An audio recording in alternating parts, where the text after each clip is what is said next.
of the Global Online Certification course on Business and Operations Analytics. On behalf of the National Institute of Industrial Engineering, I would like to thank all the dignitaries, faculty, and course participants for gracing this occasion.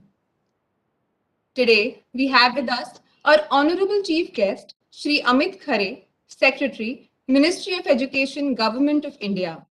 Our distinguished speakers, Professor Damodar Acharya, former Director, IIT Kharagpur, Professor G. Srinivasan, Professor at the Department of Management Studies, IIT Madras, Professor Sanjeev Deshmukh, Department of Mechanical Engineering, IIT Delhi, Mr. Diwakar Singhal, Global Business Leader, Genpact, along with our very respected and world-renowned instructors of the Business and Operations Analytics course, Professor David Simchi-Levi from Massachusetts Institute of Technology, USA, and Professor Manoj Tiwari, Director, NITIE.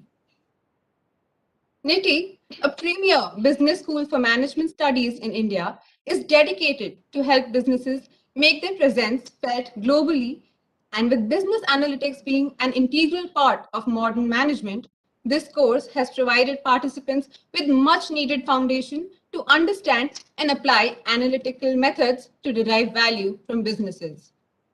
We thank everyone for giving such an overwhelming response to this course. And without further ado, I would now like to call Mohit Gupta, student coordinator for this course, to give a brief overview of the course and the journey that it has been in these 2 months. Mohit. So thanks, Lavanya. Good evening, everyone. Now I'll be talking about the journey we had in the global online course for business and operation analytics in the past few months. So before starting about the course journey, I would like to highlight few key points about NITIE as the source of this series of global online courses. Established in 1963 by the Government of India, NITIE is one of the leading institutes in the area of supply chain and operations. And recently, NITIE has been ranked 12th among the top management institutes in India in NIRF ranking 2020. Talking about the placements, NITIE has always been a top destination for the recruiters. Past year, we hosted 125 recruiters, and the average salary for the batch was 19.47 LPA. This has been the result of NITIE's strong linkage with private as well as public sector, national and international institutes, government as well as communities. So now talking about the course, NITIE launched this course in collaboration with Professor David Simchi-Levi, considering the emergence of analytics in today's technology-driven world.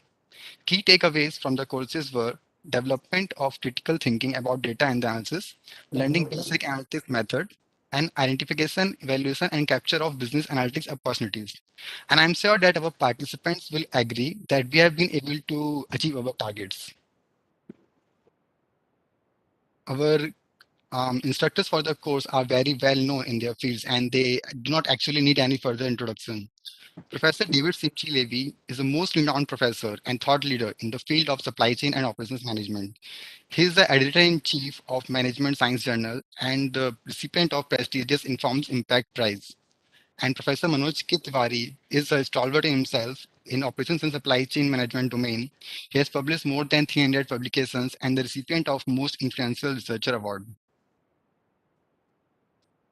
I'm feeling proud to say that the end-to-end process of this course from development to execution was executed in-house without any external help.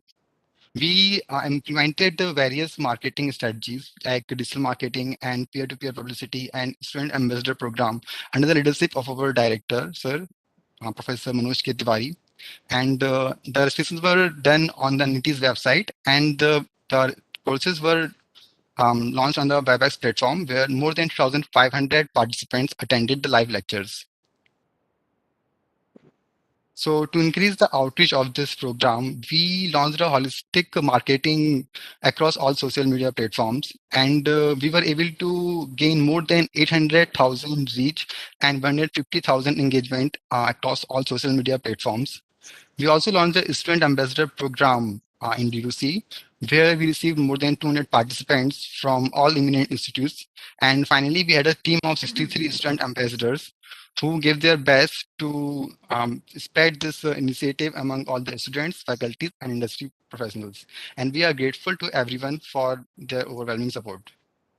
As you can see this from the statistics, around 3,000 participants from 17 countries, 350 plus organizations, and 700 plus professionals participated in this course.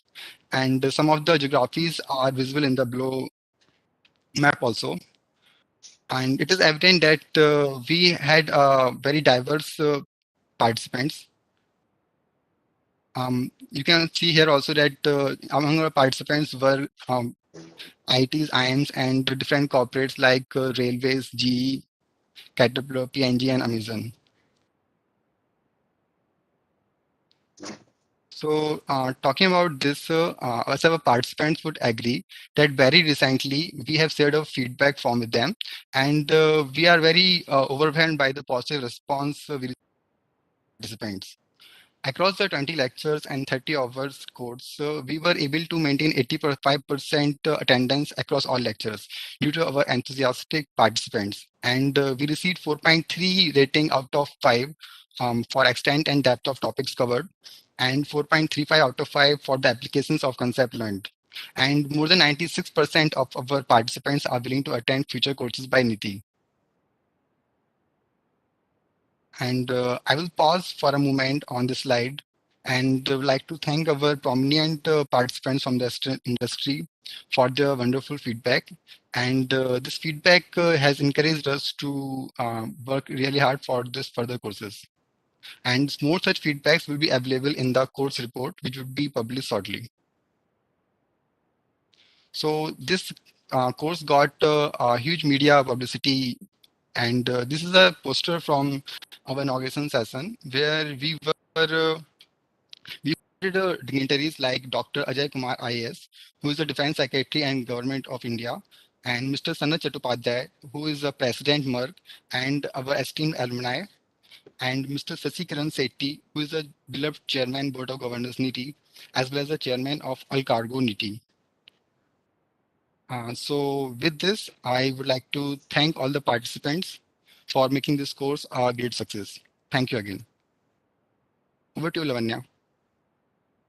Thank you, Mohit, for explaining the entire journey of the course in a very lucid manner.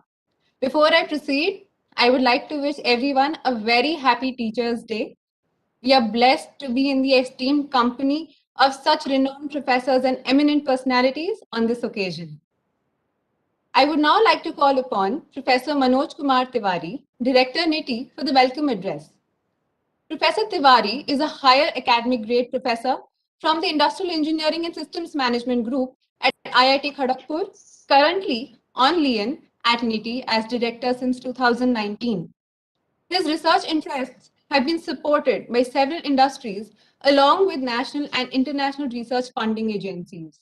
He has published more than 320 papers in reputed international journals and is also the recipient of Most Influential Researcher Award in the domain of operations and supply chain management.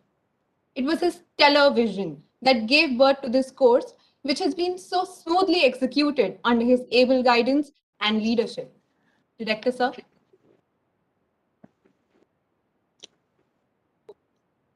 Thank you, Lavanya. And at the outset, like you, I also wish all the students, participants, and everybody, even my own teachers are here. So I wish a happy Teachers' Day to all the participants and everybody here. And as far as this course is concerned, I can say that the world-renowned professor, uh, Dr. David Simchi-Levi, who is also editor-in-chief of the toughest and top journal in the domain of management science. The name of journal is also Management Science. He has been very, very kind enough towards us that when we made a request, then he chosen to come to NITI platform for launching the course Business and Operations Analytics. The different kind of areas which Professor David has covered, they are given a lot of beginning to the people who just started the analytics and what are the tools and like say he nicely linked operation research and machine learning tools so that many of the challenging problems can easily be solved. And because of that only, the many of the, you can say, trade magazine, journals, newspapers, everywhere, the talk is on that how machine learning is so important for solving the problems of the different domains of the businesses. So he has demonstrated it by covering the topic both on the business analytics and digital transformation, optimization of the complex problems through linear programming, integer programming.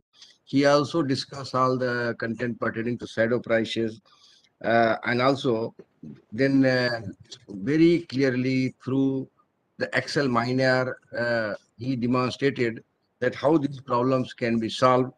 And thereafter, Professor David has also discussed the sensitivity analysis and went on to talk about linear regression, logistic regression, classification and regression trees. And thereafter, he ventured on the k nearest neighbor, Bayesian analysis, error types, and lastly, neural network, along with many of the case studies which he has solved. And tools, a very simple tool he has used, along with all the spreadsheet he shared with the participants. And we also devised a platform where all the openly available material that covers the details of the topics which Professor David has covered, we have given it to all the participants through open source. And every week we have conducted quizzes, and based on that, we, we are going to give them the certification of the particular course. And also attendance was another criteria. So with this note, I say that this course we started and it was greatly successful, and its magnitude can be judged by never we have seen the dropping of the attendance below say 80% or 85%.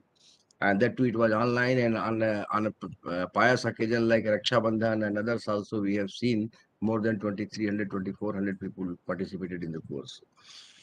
And David does not require any introduction, but I can say that apart from the fantastic teacher that we have seen in my life, he is so decent and down to earth that any question has been asked, he has never said no to that. And whenever he is having some problem, he clearly mentioned that this is not the part of this, or I'm not able to answer this question at present. And this shows the humbleness of a person that who has covered this subject in such a wider details. And all the teachers of the NITIE and others who participated it, I think this is a good lesson for them. Even you can go any height in your life, but be humble towards the student and also to handle their queries. This particularly, I have learned many different ways of that how to handle the queries from the participants, that to online systems. So thank you, Professor David, for such a uh, gracious way of conducting this course, and we all are indebted to you. So now I request Professor David to say about this course, as well as that what was his expectation and how he felt about this. Professor David. Thank you very much, Professor Manoj. Everybody attending, happy Teacher Day to all my colleagues and students. This is, I should start by saying this is the most wonderful experience that I've had teaching business analytics. I've been teaching business analytics even before people called it business analytics.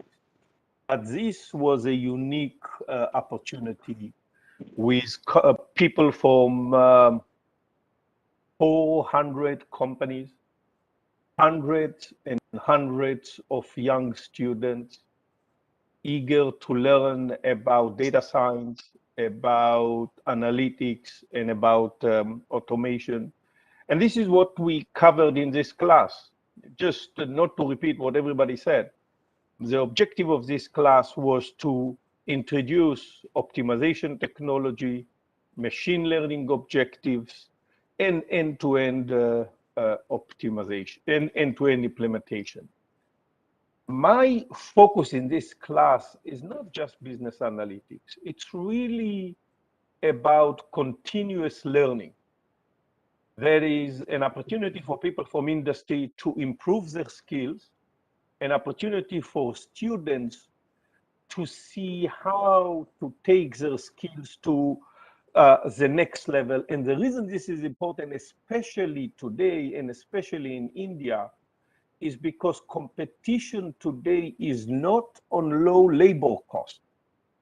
Again, competition today is not on low labor cost. Competition today is all about automation, data science, and analytics. And this is what this class was all about.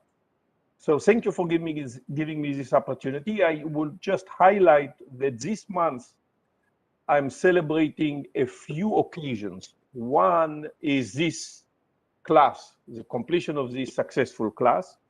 The second, we just published the fourth edition of my business analytics and supply chain analytics MBA textbook.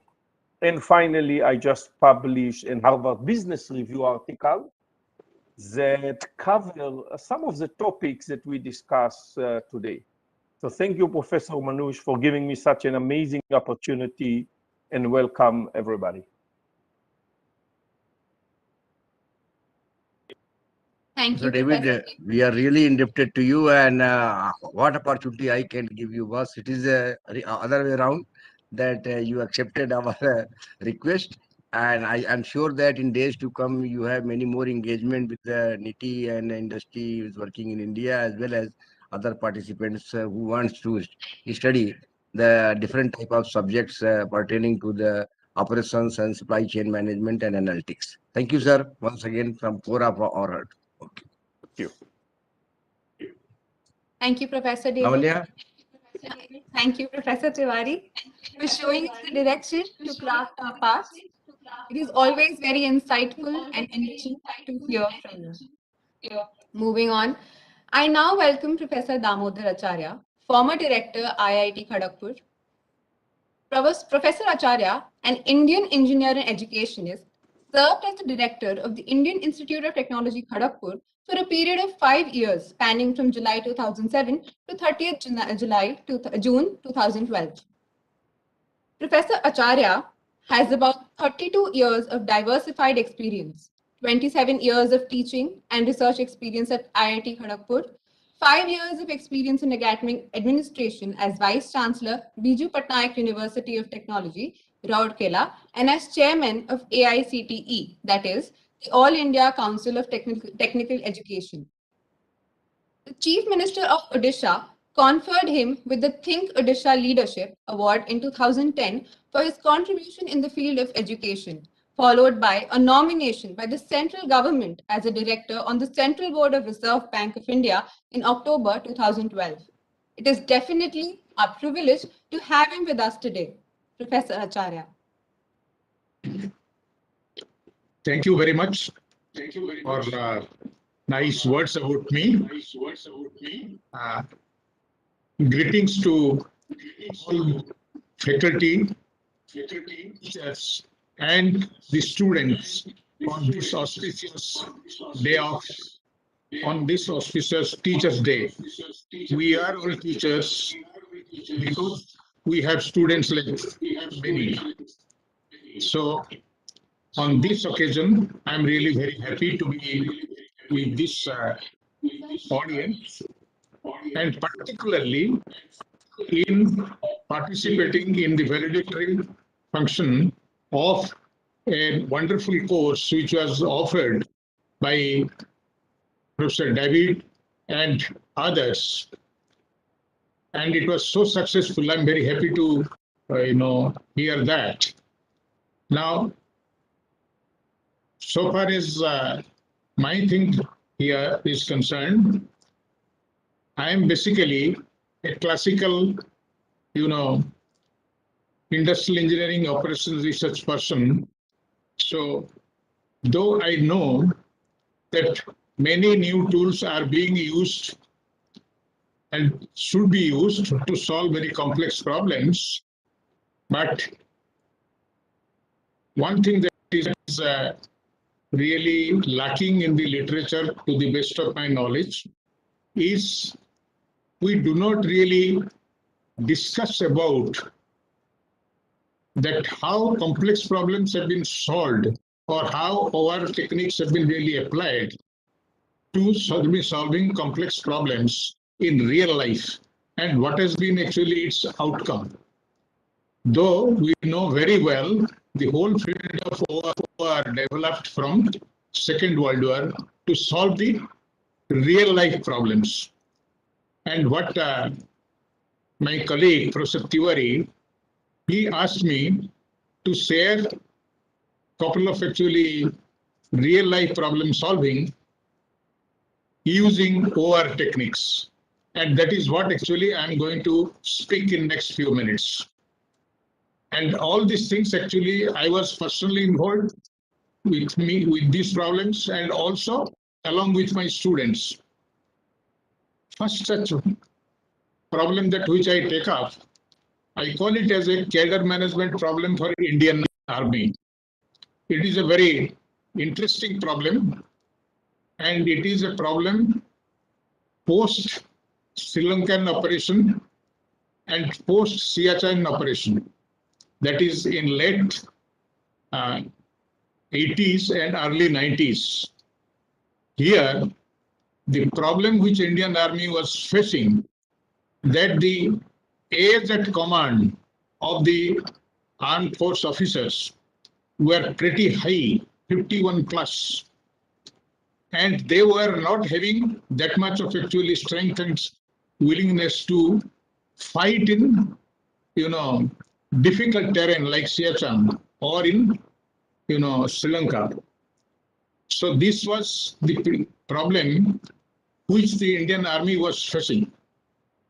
So the problem that was referred to us by Indian Army is, can we really find out a way by which we can really reduce the age at command of armed force officers?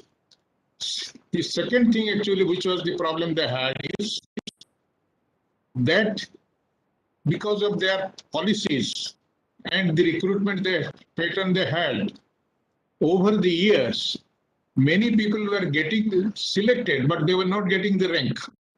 And again, they were also retiring early.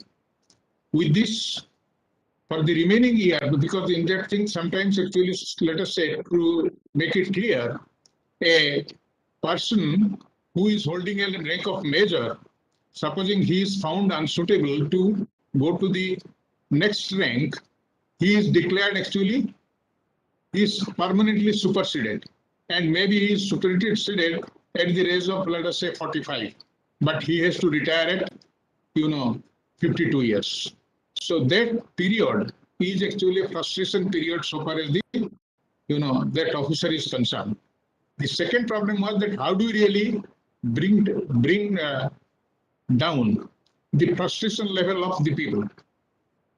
Now, for this problem, normally it is just a manpower planning related problem. And in literature, if you find, people use mostly Markovian models actually to decide how, when to recruit and how to recruit, etc. But here, it doesn't really fit into that model.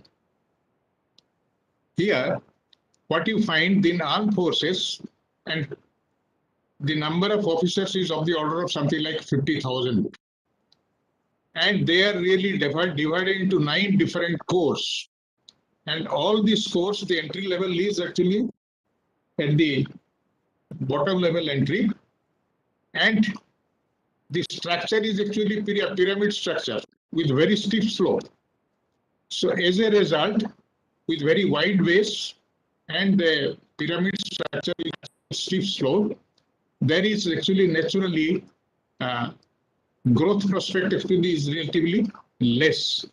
What is more important is in these 9 corps, in their own corps, actually the officer can go up to the chief level, that is lieutenant general level. But at certain level, all these 9 corps actually they merge and they form a general cadre. And it is from these general cadre that these persons can become army commander or chief of army staff. So that sort of problem is there. And there are 2 different ways of recruitment. One is direct recruitment, what we call it as permanent commission. The other one is a short service commission, only for few years. So they enter at the bottom, and after few years, actually they leave. But in the process also there is a loss. Either the officers become physically disabled, or maybe some unfortunate incident happened, he loses his life. So with all these things, losses are also there. Now, please keep in mind the person actually who is entering at the age of say 18 or 20, if he has to retire at 62 as army chief, he will be there in the system for 40 years, 40 plus years. So therefore, we have to find out actually what is the impact of a decision that we are taking today in recruitment, and also what type of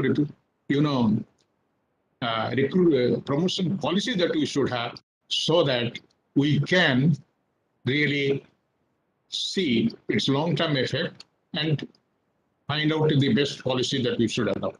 So for this purpose, what we did, a team of say 2 armed force officers, senior officers, and some students, including actually one of your faculty today in NITIE, L. Ganpati. He was my student. He was also part of this study, and I was also involved. Now, we developed a simulation model. And what we did that for all these 50,000 odd officers, we collected all their history. When they've come, how they've gone up, what is their current status. And then actually through this simulation, what we did, we tried to project actually what will be the profile of these officers, not individual, but as a group, that in for next 40 years or so. So in this process, there were a number of variables. The variables were actually how many we should recruit as short service, how many we should recruit a permanent commission into every stage, because up to the level of major, promotion was automatic. After that was all through serious tests. And in that thing, there were 3 opportunities given to the officers. In these 3 opportunities, somebody may qualify, some may not qualify. With all these things built into it, we developed, say, the simulation model, a very difficult one in those days. And also there are a number of variables which have to be really decided. And so what we did actually, the simulation model actually gives us what is the optimal level of this, decision variables like, let us say, promotion rate or recruitment rate and things of that type. Again, there was rotation in a particular level. All these things, how it can be decided, so that we should be able to bring down the age at command, and also we should be able to minimize the level of actually frustration. And of course, in this process, actually, we use some sort of multivariate search techniques also embedded into the simulation to find out that. And finally, this was implemented, and for which at Army headquarters, a separate section was created. Systems were actually built up. Continuous updating of actually the status of the employees, they were officers, they were done. And before every recruitment, this simulation exercise is carried out, and we find out that what will be the optimal thing that we should follow. So this was implemented sometime in 1992, and this continued to work. And I'm really happy to say so that in by 2008 or so, the age at command came down from 51 to 40 plus. So by 10 years. And the frustration level is measured by the number of years that one really spends before after being superseded, and then before leaving the system. So that frustration level also reduced by 50%. I think this was one of the very exciting and interesting applications that I could really cite here, and for which I was having the opportunity to, be associated with my students. The second one, which I would like to say, that in Tata Steel, with which actually I had the association from, let us say, 78 to 2002. So we got an opportunity to develop and implement a power rationing model. And that power rationing model, it was actually in mid-80s when there was acute shortage of power in Bihar, and the Tata Steel was not getting enough power from the state. They had their own captive generation also, but that was also not enough. Now, with limited availability of power, the problem was that how do we schedule the production of, actually some of the mills, actually the production cannot be stopped, but so far as the other mills, the production could be scheduled depending on actually the amount of power available at the time at which it is available, so that we could really see that it was a type of mixed linear integer programming model that we developed, where we could really try to maximize the benefit of using this particular power. And now this particular model was again developed and implemented, for which a separate group, and that group consists of many officers from the Tata Steel and some people like me, and it was headed by one of my own student, Dr. G.P. Sinha, and this thing was implemented. And what is most satisfying is this particular model its application, this power rationing model, it got actually the Thanks Elderman Award being given by TIMS and Orsa in those days. And Tata Steel actually got the award after the auditing by those teams. And it was found that in matter of 3 years, the company has gained $70 million by use of this particular model. And in fact, it also this was also published in one of their journal. I believe it is Interface. So this is another very successful application of the OR models. But all these two things at least will reveal that it requires extensive amount of data collection, updating, and we must have a sort of dynamic system available with you. So this is the second one. Third one, I'll just say, again, it is a sort of exercise in Tata Steel. And there the exercise was that in their actually steel melting shops, starting from, let us say, the blast furnace to steel at the end of the steel melting shop, what actually could be done so that the throughput from the steel melting shop could be, say, maximized. And the methods actually which was used was that how to use actually the optimize the internal logistic system that we have, and also how to find out actually the bottleneck in the flow and how to de-bottleneck them, and then come out with the improved things. And the process actually will continue till we get the best output. Now, for this thing, again, I'd like to say what we did, a team of 36 persons, 12 in each shift, continuously for 3 months.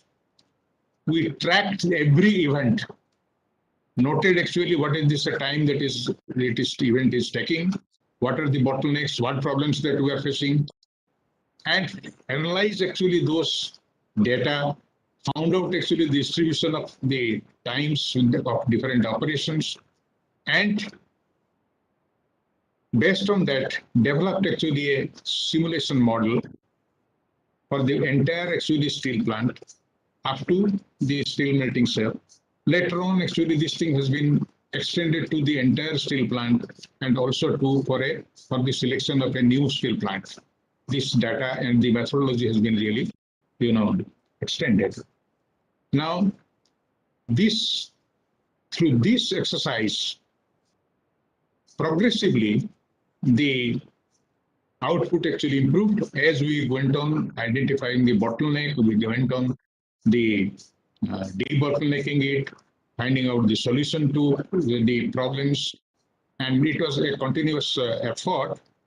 And ultimately, what actually we could do that from this steel melting shop, which was getting sort of say hot metal from 5 different furnaces and supplying actually blooms, billets, etc. to the downstream mills, this output actually could be increased from 29 hits per day to 36 hits per day. So now you can see that what is the type of improvement that was possible, and with very minimal investment in terms of actually improving, adding some of the logistics facility like cranes, ladle and things of that sort, but with a lot of control on the operations itself. So this is actually one more successful implementation with which actually I have been associated. And here also, my students are involved, at least 2 of my PhD students and few of our MTech students, along with the people of the company, we could do it. It is a very painstaking thing, but ultimately the results are very good.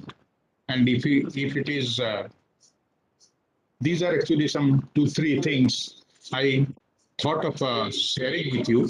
I have many more experiences, but this I cannot. I know, sir. Yes, sir. Thank you, Professor Acharya. You have, sir. You have very nicely explained that how you have worked with your students and really solved critical problems. Thank you very much, sir, for coming to our platform and shared your valuable experience. Now I request Lavanya to go ahead and call other speaker. Thank you, sir. Thank you. Thank you so much, Professor Acharya, for imparting precious knowledge that is very hard to find in our textbooks. I now welcome Professor G. Srinivasan, Professor at the Department of Management Studies, IIT Madras, a PhD in Industrial Engineering and Management from IIT Madras. Professor Srinivasan is a well-known academician and researcher in the field of operations research.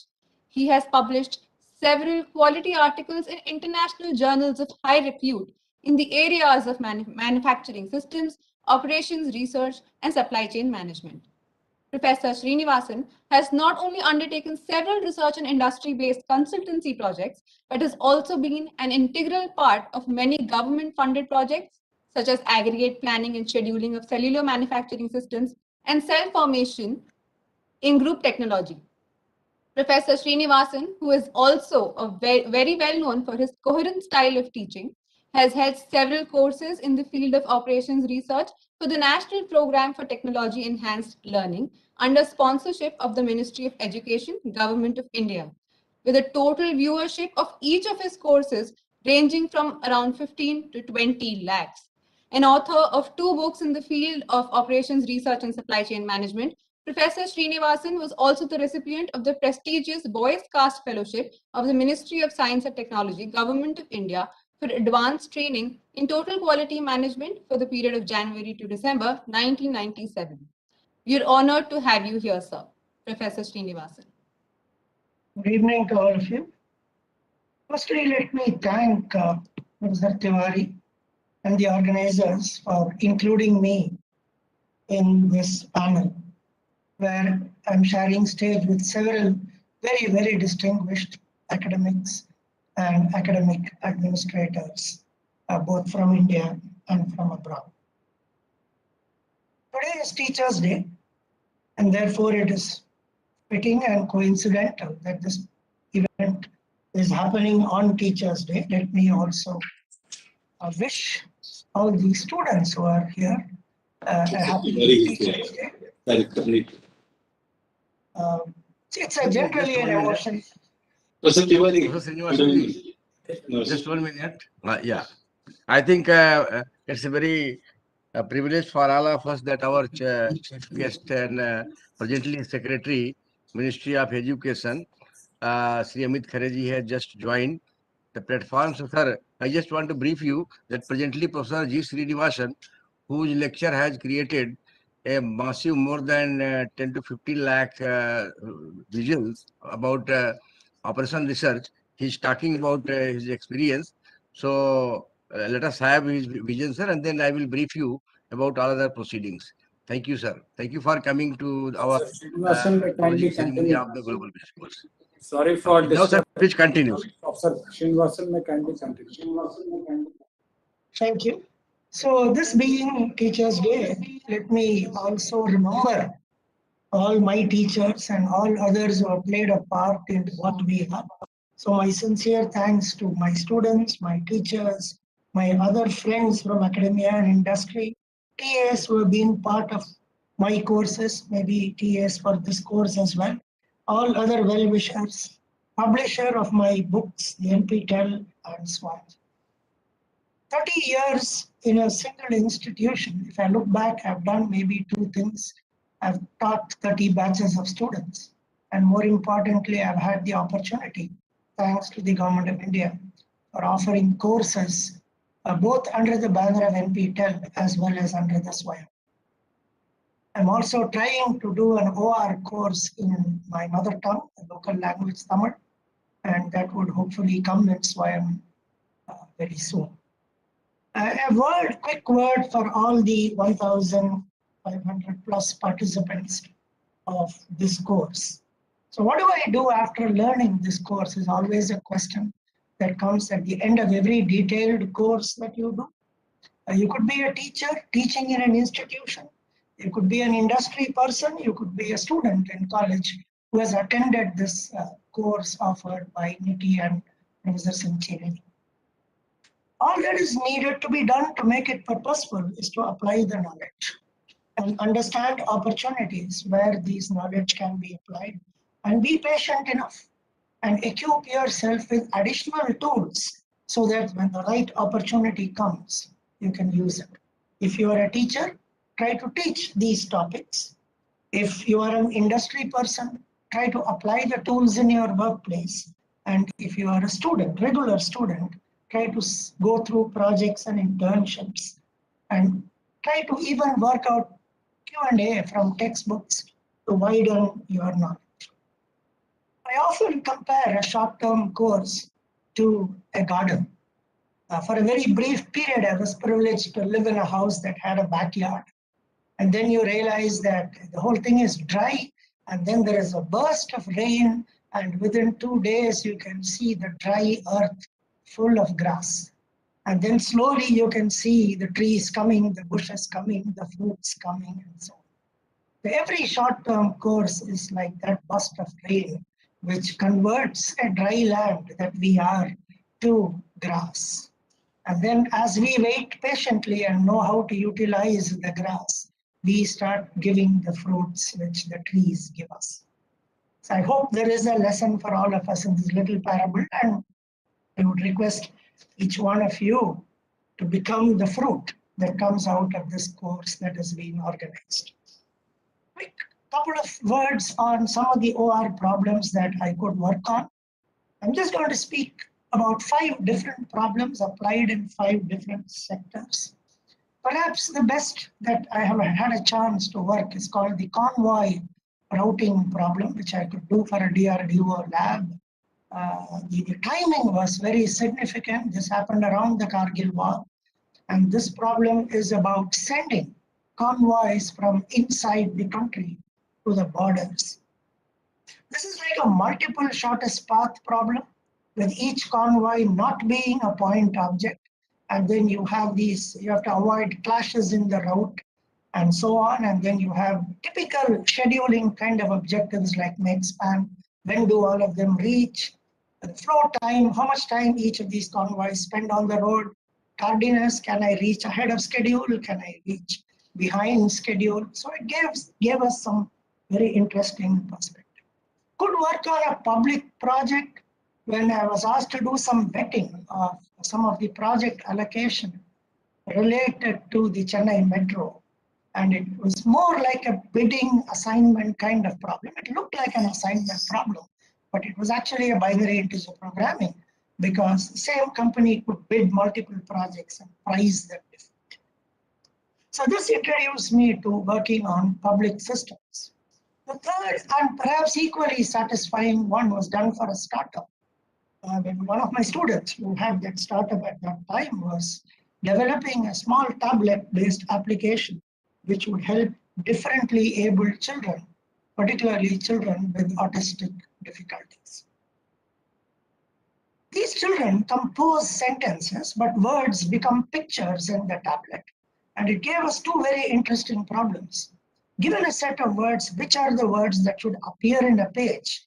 And more importantly, given a set of words that appear in a page, now if it appears in multiple pages, does it appear in the same place in every page so that this differently abled child can quickly see that picture in that location? So this became a very interesting kind of a quadratic assignment problem, but solving the quadratic assignment problem was not the great thing. Perhaps in a very small way, being able to contribute to an application that helped differently abled children was the most satisfying thing. Also work on some kind of a warehouse location problem, perhaps a little relevant to supply chain, but with a very small change. We are all used to that FI, plus CIJ, XIJ, but then we realized that increasingly because of outsourcing and so on, so people don't create warehouses, they don't build warehouses, they simply rent them. And when they rent them, there's no FI, the FI becomes very small. Only when FI is very large, you will have a smaller number of warehouses and then you have that optimum number coming. So the FI kind of got merged into the CIJ, XIJ, and that was another interesting thing. Could also work on some problems related to health with data from government of Tamil Nadu, trying to upgrade facilities from the state-run hospitals and public health systems. So these are some opportunities that I had to try and apply the knowledge of OR that I was able to acquire. Let me just wind up just a couple of sentences. What are the challenges today?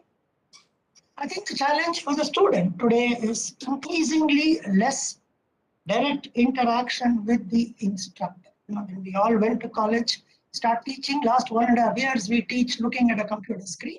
Of course, we look at a student, but there's no direct eye-to-eye contact that we enjoy. So the student has to be aware of it and therefore utilize whatever little opportunity for direct contact and make best use of it. If you are a teacher, what is it extra that I can bring to the table that, for example, an open source software or an open source book or knowledge cannot bring? This question was, or what an open source thing can bring.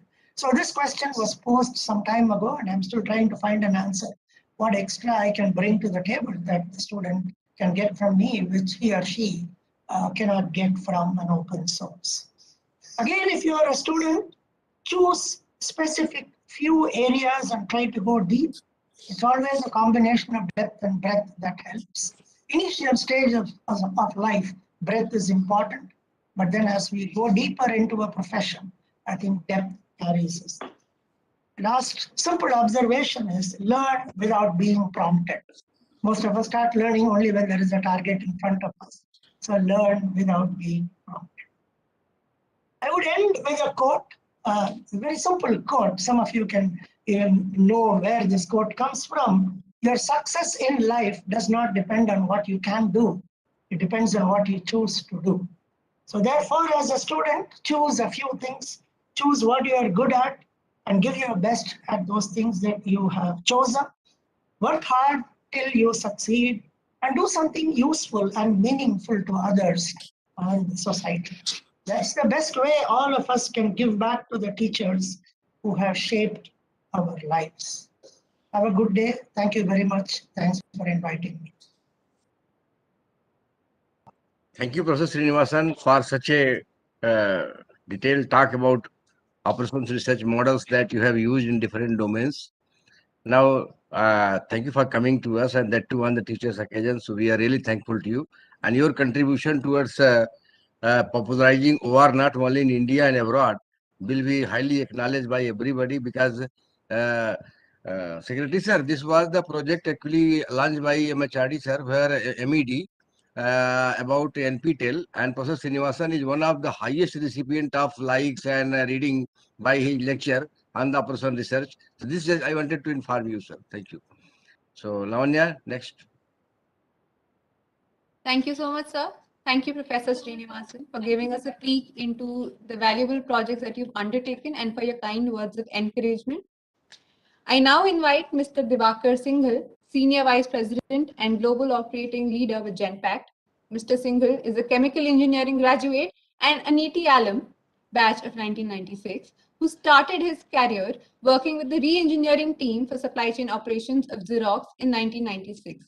He then went on to join General Electric in 1998 as part of the core team setting up the BPO operations in India and has handled positions of increasing responsibility for the last 16 years, which includes setting up the Genpact Center in Dalian, China in 2001.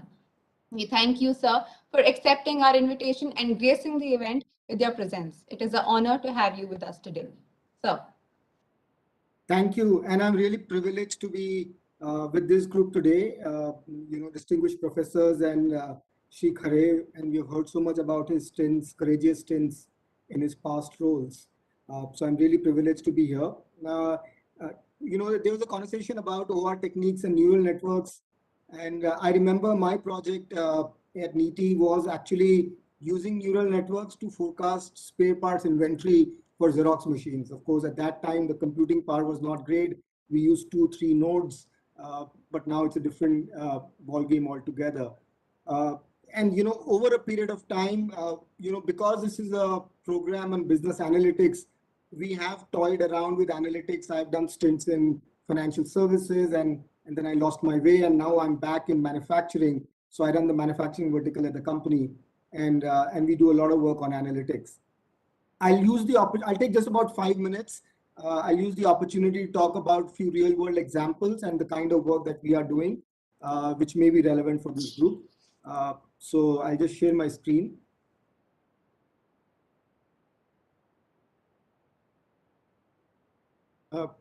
Can you see my screen, Lavanya? Yes, sir, we can. Okay.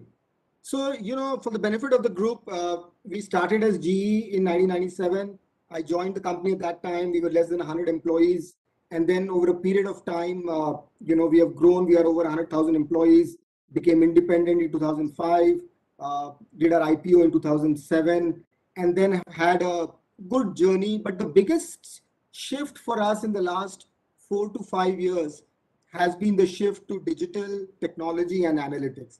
So as part of that, we have done a number of acquisitions and we have repositioned the company to leverage all the work that's happening in machine learning, AI, and also the experience economy, which is basically when you're interacting with users on the other side.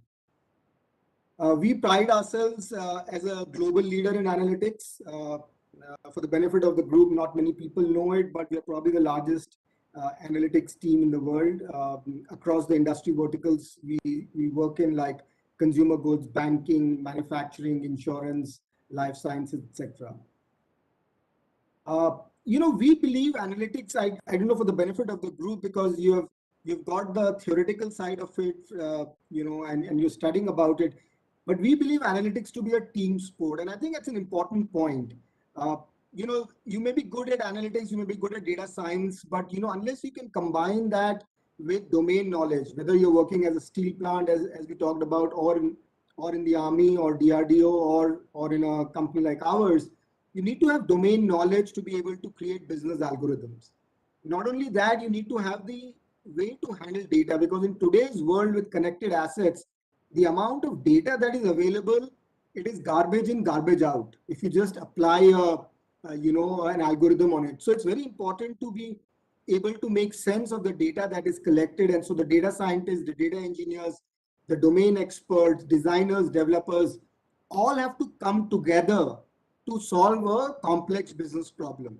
And that's why we say analytics is a team sport, whether you do it as a scrum team, whether you do it as a agile developer, whatever you do, but you have to bring different perspectives together. We believe that it's a trilingual space, 3 languages we say, combining business analytics in the manufacturing world with Industry 4.0, which some of you may be familiar with, and then the data that is coming out of connected assets. So all of those things have to combine and come together to be able to create value. And there's some examples. So we partner with, this Formula E. Formula E is like the equivalent of Formula One, except that the car is powered by a battery. It's to attempt to bring publicity to the climate change initiatives. The race is on a battery powered car, and we partner with them in a number of ways. But the most interesting that I find is that to predict the way the race runs is how long can your car last given the terrain it has to go through and the weather and everything. So you have to do a lot of data analytics and predict what usage you can have of the battery in the car to reach the furthest. I mean, that's how it works. This is a very interesting, very small problem, but unique in its way, in the way you can use data, in this context. So I thought I'll share that. Another good example that we work on is all the data that comes out of, the jet engines. The jet engines on board, but once they land, produce a lot of data. They say about 1 terabyte of data per flight. And that data contains a lot of information about the performance of the various parts, because there are sensors everywhere. And the ability to forecast failure. And every time the failure does not mean the engine will go down. It could be you have to bring it down for maintenance. You have to reschedule the flight, all of that. So this is another example where the data that is getting generated on an aircraft engine can be harnessed using technology and analytics to predict failure, and based on that to arrange a shop visit and to arrange for the spare parts, etc., etc. So I thought this is another good example of the use of analytics, in the manufacturing domain. Another example that we work with, with a healthcare company is on the CT scan and the MRI machines, right? So again, there are a number of ways you can use the data.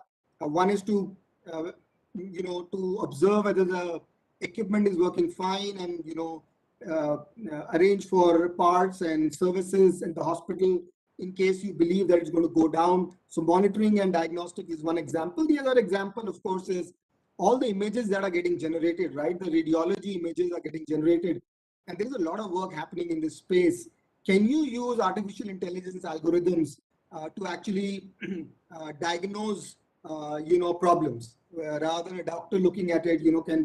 Can the algorithm take a look at it? And there is a huge amount of data that is being generated. So that's another example of using analytics, in the real world, using a lot of data, images, etc. And then the one last simple example I will quote is, this use of video and images to diagnose accident, damages. It's a very simple example. You get an image, you detect the various parts, you detect the damage, and then you say, okay, this damage makes sense and it would have happened. And based on that, you pass an insurance claim in this example. So you're avoiding an insurance agent trip, to audit the vehicle and the amount of effort and time and money that goes in it.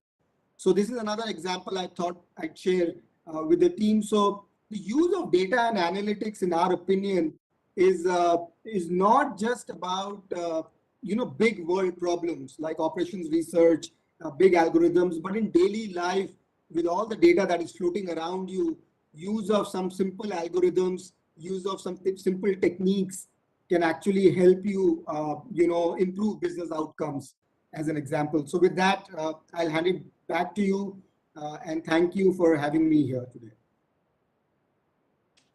Thank you, Diwakar ji, for coming and giving us real practical applications of the data analytics and business problem.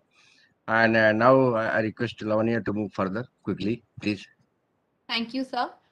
I now invite Professor Sanjeev Deshmukh, Professor, Department of Mechanical Engineering, IIT Delhi. Professor Deshmukh served as the Director of Indian Institute of Information Technology and Management, Gwalior, for more than 11 years, from April 2008 to July 2019. A well-recognized academician and researcher with several publications in highly reputed international journals with Edge Index 46, Professor Deshmukh has also played an integral part in creating web-based solutions and developing modules for the National Program for Technology Enhanced Learning under the sponsorship of the Ministry of Education, Government of India. Professor Deshmukh has worked on several projects sponsored by the Department of Science and Technology, the Department of Information Technology, and consulted with industry leaders such as ACC, Bharti Telecoms, IOC, and world-renowned organizations like WHO and World Bank. Professor Deshmukh is a fellow of the Indian National Academy of Engineers and a recipient of several awards, including Dr. R.P. Mohanty Gold Medal for the Outstanding Teacher Award by the Indian Institute of Industrial Engineering. Honored to have you, sir. Over to you. Thank you. Thank you, Lavanya. Thank you very much, Professor Tiwari. Chief guest of the event, Amit Khare, Secretary, Ministry of Education, respected Professor Acharya, Professor David, Professor Manoj Tiwari, Professor Srinivasan, Diwakar ji, dear participant, and dear student and faculty of NITIE. At the outset, I wish you all a very, very happy Teachers' Day. And this is a very, very auspicious day that, as Professor Srinivasan mentioned, I am also sharing this dais with Acharya, Professor Acharya, and it is really a great opportunity. Professor Acharya is a born industrial engineer, and through his continuous search for improvement, he has given outstanding contribution to the profession and to the academia. And Manoj, this is also a wonderful opportunity. I also attended this course and very obedient student of this course. I attended all the lectures. So as a student, this is also a great opportunity, Professor David, to be with you, a professor who has shaped the thinking and the practice of operation research and analytics. So it is a golden opportunity today to share dice with you.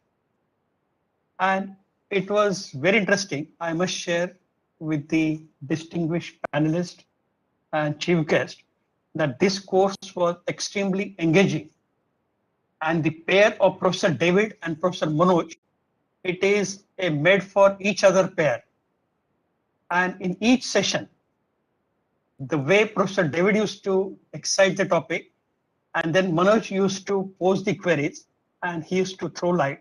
It was just a wonderful. It was in our classical Indian music, it was a jugalbandi of two experts exposing the beautiful concept of operation analytics. And I really enjoyed this course.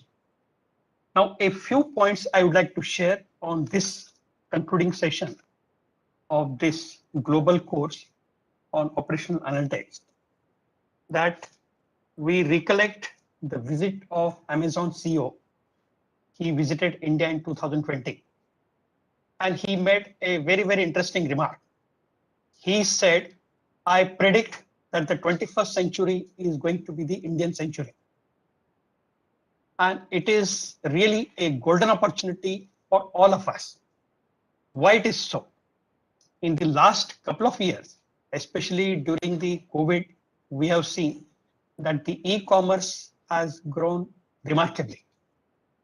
The booming sector will further bolster India's logistics sector, a fact which we have seen during COVID time, We also had the opportunity of listening to Sodhi Saab of Amul. Just look at how Amul has leveraged the e-commerce.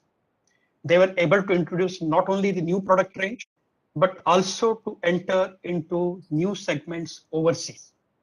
And this is a very, very interesting development, especially thanks to COVID. Sectors like personal care, pharma, and other sectors have reported a very, very impressive sales growth. And in each of this, supply chain plays a very, very interesting role. And somebody has said that e-commerce is supposed to reach 2000 billion US dollar by 2026. And supply chain in India, it provides a very, very interesting opportunity. It is really at the backbone, and the logistics sector estimated to be around 215 billion US dollar. It is growing at a rate of 10.5%. And what is the interesting challenge to both researcher and practitioners? One, it is an integration of formal as well as informal supply chain. I always say for every formal supply chain in India, at the back end, there is an informal supply chain. So integration of this provides a very, very interesting scope, both for academician as well as for practitioners. Second, there is an integration of local supply chains and the global supply chain. Look at the way government is emphasizing on self-reliant or Atmanirbhar with a global view. So integration of local supply chain with global supply chain is a very, very interesting challenge. Third, the kind of diversity, the kind of huge landscape we have, different terrains, different climatic zone, the integration of disaster and humanitarian supply chain into the mainstream supply chain is also a very, very wonderful opportunity. And we always say in supply chain at the end of the day is nothing but coordination and managing collaboration while you are managing the money flow, material flow, and information flow. Now, these three flows are to be effectively managed using what my distinguished speaker Diwakar ji has mentioned, a trilingual currency, that is the currency of business analytics, the huge scope offered by Industry 4.0, as well as bothering about the connected asset. I think that presents a wonderful opportunity for all of us. Third point I would like to draw your attention. Again, it is the kind of attention Government of India is giving. The draft national logistic policy is in the public domain, and soon it will be accepted by the cabinet. Today, the Indian supply chain, the contribution of logistic and supply chain cost is around 13 to 14% of GDP, whereas the global standard is hovering around 7.5 to 8%. So India is on a very, very expansive and very massive growth in the infrastructure, especially in railways and roadways. We also had opportunity of listening to Gadkari ji and the kind of vision he was sharing with the audience of NITIE. It is just fantastic. So this modern and efficient supply chain logistic network must be able to put India on the global supply chain map, or World Bank has their own way of calibrating this, what they call it as logistic performance index. So currently we are ranked at 44th position, and we must try to improve. I see a lot of opportunity for NITIE to contribute in this. And especially I'm really delighted to share with this audience that NITIE has come out with a very, very comprehensive research report on a roadmap in identifying key research issues in supply chain by year 2030. And this is a very, very comprehensive document. It talks about various issues like multimodal transport, issues like green logistics, issues like challenges to be handled in last mile delivery, issues in how to upgrade the skilling, how to make use of AI and the analytics at the operational level, and so on. So I visualize a big opportunity canvas for NITIE. I must congratulate Professor Manoj and his team for constantly working on this and putting India on the global logistic map. And in the conclusion, I visualize NITIE to play a very, very active and vibrant role.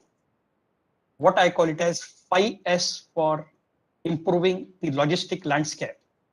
The first S is simplification and streamlining. Second S is for standardization. Third S is for synergization of various players, various agents, various ministries. The fourth one is strategizing this, putting India having a deliberate strategy, a conscious strategy by which we can achieve the global logistic competitiveness.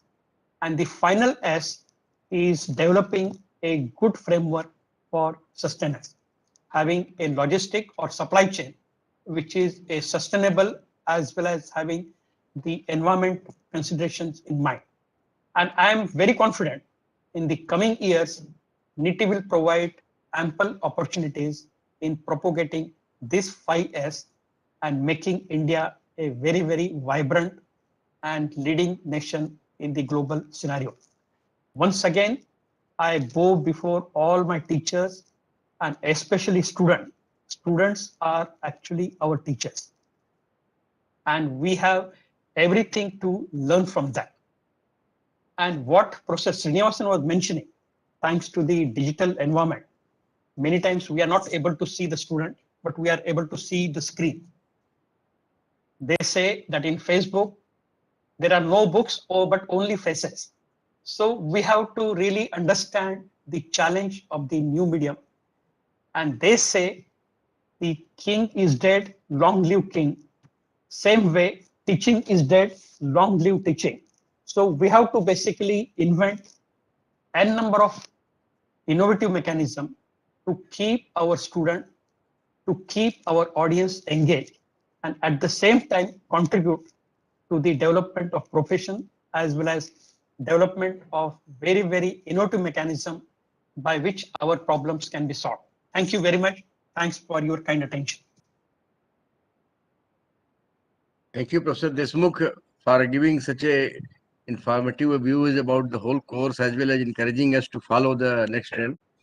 And now I request all my guests also to open their videos so that I just want to introduce our chief guest, who is none other than a very senior IAS officer of 1985 batch from earlier this Bihar Jharkhand cadre and currently serving as the Secretary Ministry of Education, Government of India.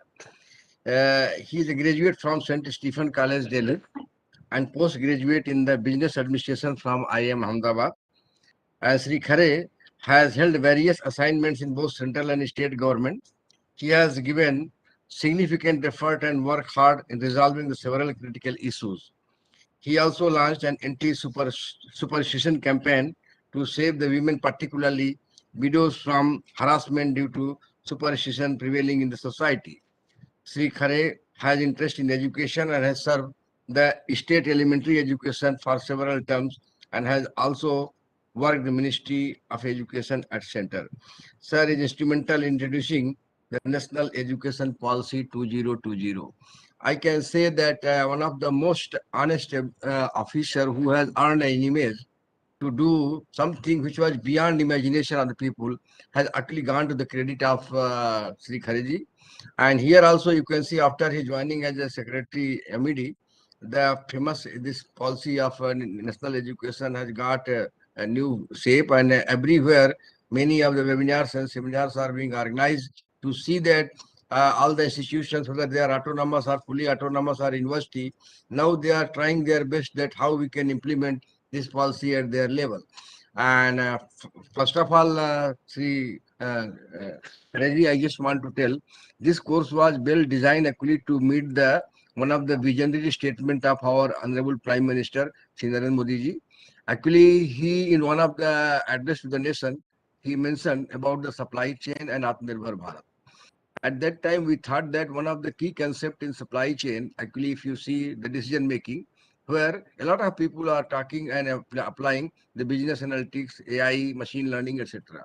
So, sir, we launched two courses. First, we started digitization of the supply chain management, and we have picked up world-renowned professor David Simchi-Levi, who just delivered the talk and was here. And I request David to come also come on the screen so that he has delivered sir first course, and then second course he has launched on business and operation analytics. So thank you, Professor David, for such a spellbound audience on the different topics, and I hope that. And sir, we kept a fee and other things so low that any student from any institutions can join it, and you will be happy to know, sir, that more than 2,800, 900 participants have joined this course, and they got benefit out of this, and hope that they will start practicing this kind of methodology and approach whenever they get a chance to work in the industry. And also many 850 industry persons have joined this course to sharpen their skill actually. So with this introduction, sir, now I request my chief guest, Sri Amit Khare, to say a few words on this occasion. Thank you, sir. Thank you, Professor Manoj Tiwari. Let me start by congratulating all the teachers and students on this auspicious occasion of National Teachers' Day. The World Teachers' Day is celebrated in October, but in India we celebrate it on 5th September in memory of late President Dr. Sarvepalli Radhakrishnan, a well-known teacher and philosopher who had been a Vice Chancellor of Banaras Hindu University and other universities, and later became the Vice President and then the President of India. I'm indeed happy that Professor David, Professor Damodar Acharya, Professor Srinivasan, Professor Sanjeev Deshmukh, and Mr. Diwakar Singhal have joined us. In fact, my association with Professor Damodar Acharya goes back to the days when he used to be chairman of AICTE and then before that with IIT Kharagpur. And in fact, Professor Acharya, I'm addressing right now from the AICTE new building. So I had come here for a program on Teachers' Day occasion. And definitely AICTE still remembers you along with others of Ministry of Education or Ministry of HRD as we used to call it earlier. Professor Deshmukh also, if I recall, Triple IT DM had just been established when I was in the ministry as Joint Secretary in 2008 to 2015. And you had distinguished yourself as the Director of Triple IT DM at Gwalior. Indeed, it is a pleasure to be meeting you. Of course, I would have very much appreciated if we could meet physically. Hopefully, things would improve in the next couple of months. But nevertheless, it is a great occasion, and I must thank Professor Manoj Tiwari and his team for organizing this course. Now, I'm not a specialist or an expert on this subject, but my brush with this logistics started, in fact, before I joined IIM Ahmedabad. It so happened that during the interview, one of the interviewers, they suddenly asked me if I knew about a train known as Frontier Mail. I'm talking of the early 80s. The present day Golden Temple Mail was known as Frontier Mail. And since I had some interest, I could answer it properly that it used to run between Bombay Central. Mumbai was at that time known as Bombay. So Bombay Central to Amritsar via New Delhi. And why it was called Frontier? Because earlier it used to go right up to Peshawar. But after post-partition in 1947, it was the boundary got changed. The frontier became Amritsar. So he just asked, how much time do you think it takes to travel between Bombay and Delhi? I said, 24 hours. He said, right. What about earlier days? I said, earlier also it used to take almost the same time. So he said, do you mean to say that there has not been any progress since independence? Why do you think the speed continues to be what it is? So with my little knowledge and a little bit of common sense, I could say, sir, earlier the train used to be of 7, 8, 10 coaches. Now the train is much longer of 18 coaches. So he said, anything more? I said, the number of stoppages have also increased because new towns have come up. And the new towns have got new stoppages. And that definitely, for each stop taken by a train, there is a deceleration and then again acceleration, the average speed comes down. He said, think further. I said, the number of trains on the route has also increased. So he could give a hint. He said, you mean to say that the train density has increased? I said, yes, sir, the tracks remain the same. We have the same 2 tracks up and down. And the number of trains has increased. So maybe he got a little more interested. He said, think further. I said, sir, further the different trains which are running, they are at different speeds. So while the tracks are the same, there is a goods train running at 25 kilometer speed. There is a passenger at 35 kilometer. There is an ordinary express which may be at 45 kilometer. And there could be a super fast. In those days, 70, 75 kilometer was considered to be super fast. So you have different trains at different speed with different lengths, with increased train density, and therefore the average speed has come down. So he was a little bit appreciative. He gave another hint. He said, can we route it via Ahmedabad? This was an interview for Ahmedabad. Can we route it via Ahmedabad and Jaipur? I said, no, sir, it will not be possible because Ahmedabad, Jaipur is all meter gauge, whereas this Mumbai, Delhi is a broad gauge train. So that is another diversity. As I just heard Professor Deshmukh, I was reminded of it. The standardization, lack of standardization, that we used to have a broad gauge, a meter gauge, a narrow gauge, different gauges in the same country, different traction. If I remember correctly, Bombay to Baroda, now we call it Vadodara, used to have AC electrification, DC. And Vadodara to Delhi was at AC electrification. So DC to AC, all the traction points, the locomotives had to be changed because the traction was different.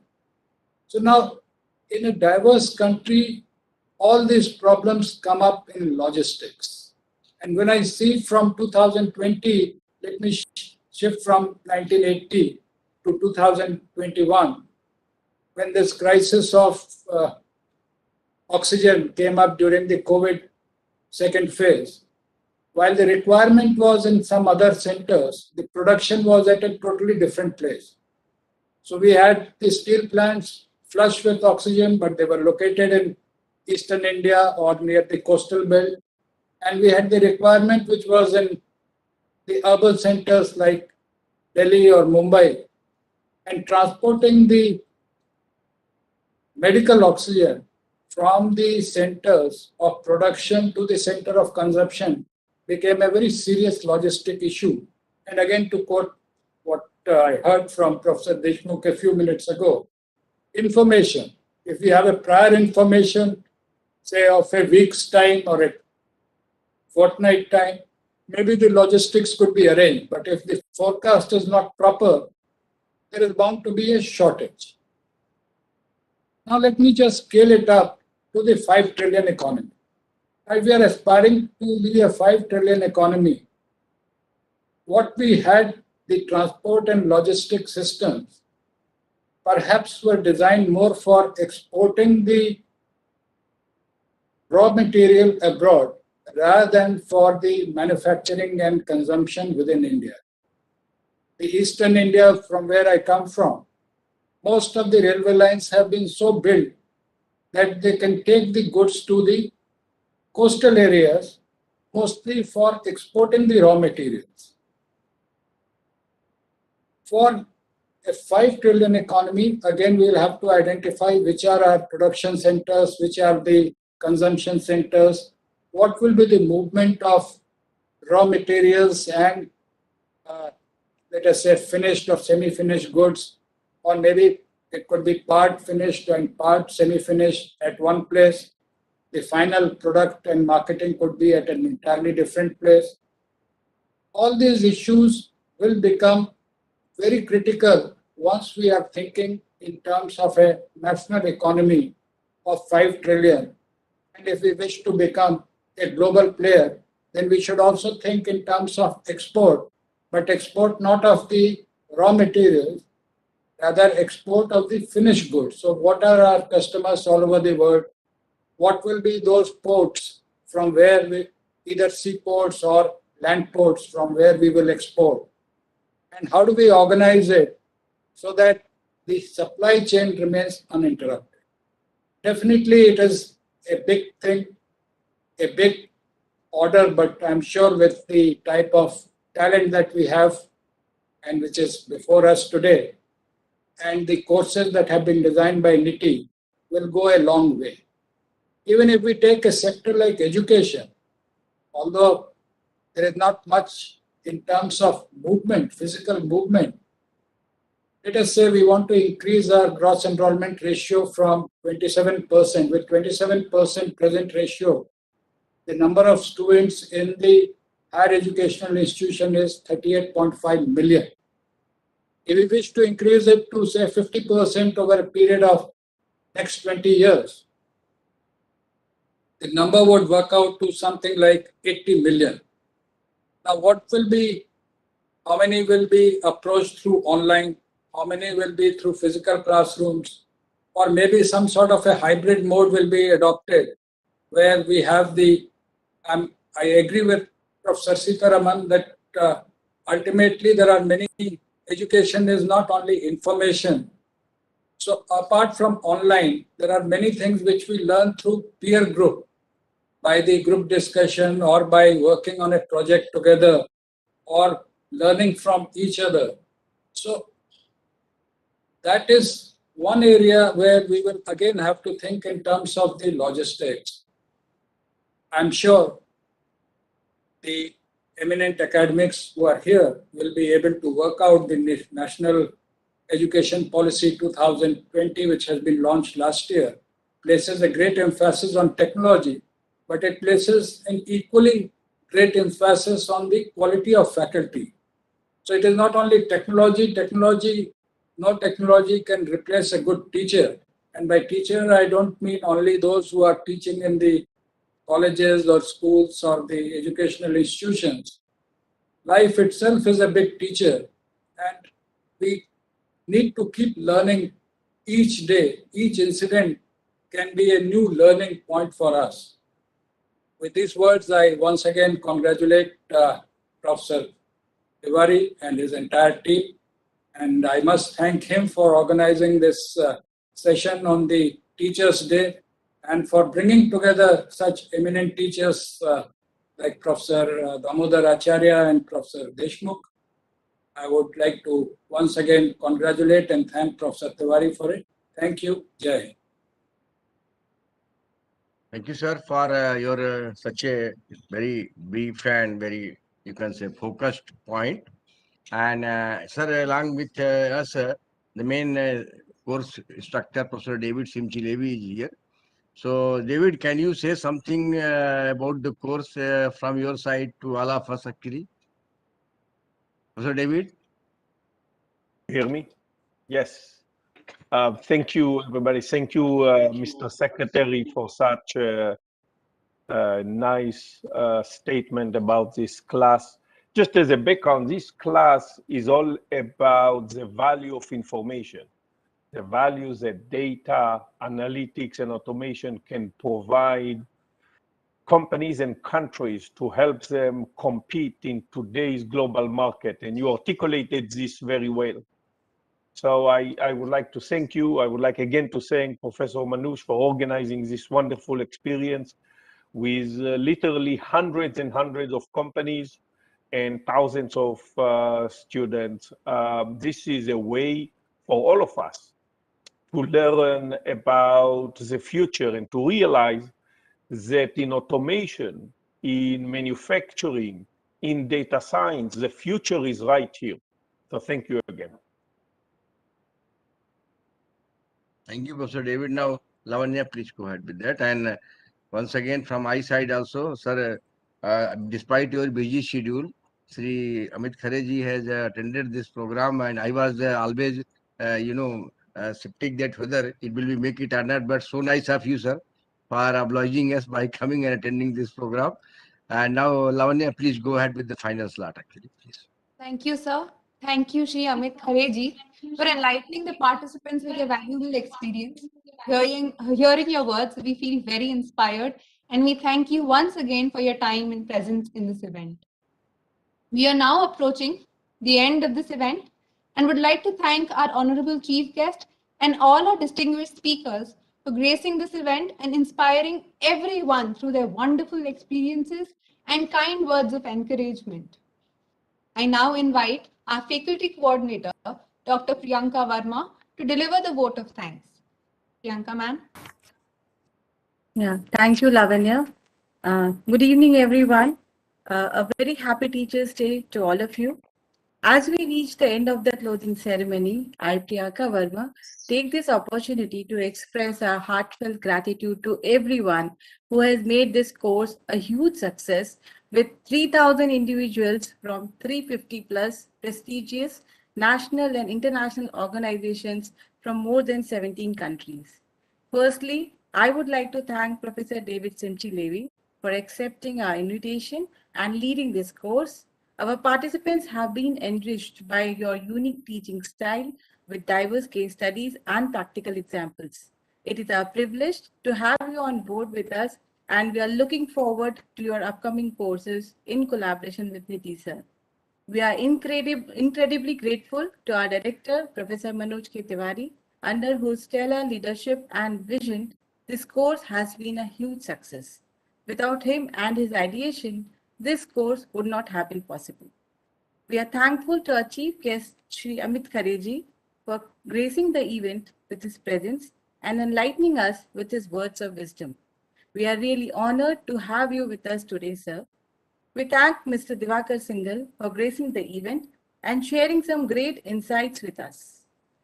We thank Professor Damodar Acharya for accepting our invitation and enlightening us by sharing his thoughts. We extend our gratitude to Professor Srinivasan for coming to NITIE platform on the auspicious occasion of Teachers' Day. I'm sure all our participants would be very happy to have heard you today, sir. We also thank Professor S.G. Deshmukh for accepting our invite and making it to this event. We are honored to have your presence, sir. We are obliged to all our course participants for showing an overwhelming response to this course and believing in the brand of NITIE as one of the premier institutes in the country. We look forward to engaging with you all in the future offerings by NITIE. We thank our deans, registrar, professors in charge, the various officers and staff across domains of academics, industry connect, media relations, alumni relations, student affairs, placements, accounts, estates, digital infrastructure, administration, Prerna Management Group, and Director's Office for having mobilized all the resources needed for this program. We are also grateful to the entire NITIE community of our respected and dear NITIE faculty and students for their continued encouragement and support. Our task force was led by our faculty coordinators, Priyanka Verma, Professor Sushmita Narayana, and Professor Devabrata Das, who have put in tremendous effort for the execution of the course, along with our alumnus, Reshu Agrawal, who has put in his innovative ideas for this course. We thank our student team, Jyothikrishnan, Priti Bhole, and Mohit Gupta who have handled the end-to-end execution of the entire course. We also thank our fellow team, Dheeraj, Savyasachi, Rosaline, Ashish, Vishwas, Priya, and team for helping us with the course website, quizzes, and other research work for this course. We feel immensely proud of our entire team, and we will continue to put value to this course for all our participants in future as well. I also thank Kishore, Athar, Paras, Prateek, and Garima for helping us with the course execution. Thank you all of you for attending the closing ceremony of this course. We are looking forward to associate with you in the near future. I now hand it over to Lavanya. Thank you once again. Thank you so much, ma'am. I thank each and every participant for attending the course and making it a success that it is. This would not have been possible without your enthusiastic participation every step of the way during the course. Before ending this session, I request everyone to turn on their cameras for a photograph. Thank you.